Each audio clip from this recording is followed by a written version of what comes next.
ഈ രീതിയിൽ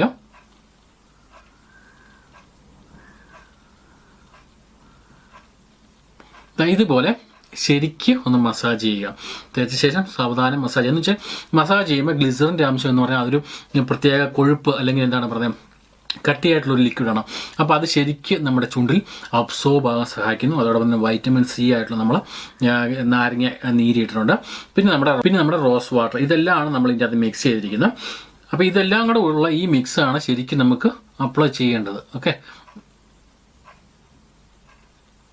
അപ്പോൾ ഇതുപോലെ ഒന്ന് അപ്ലൈ ചെയ്ത ശേഷം ശരിക്കും 2-3 മിനിറ്റ് ഒന്നുകൂടി ഒന്ന് ശരിക്കും ഒന്ന് മസാജ് ചെയ്ത് കൊടുത്തു കഴിഞ്ഞാൽ 100% വളരെയധികം ചേഞ്ചസ് ഉണ്ടാവും. പറ്റുമെങ്കിൽ ഇങ്ങനെ നമ്മളിങ്ങനെ തേച്ചിരിക്കുന്ന 1/2 മണിക്കൂർ വരെ ഇതേപടി തന്നെ നമ്മുടെ ചുണ്ടരിയിരിക്കാൻ പ്രത്യേകം ശ്രദ്ധിക്കുക. ഈ സമയത്ത് മറ്റൊന്നും കഴിക്കാതിരിക്കാൻ ശ്രദ്ധിക്കുക.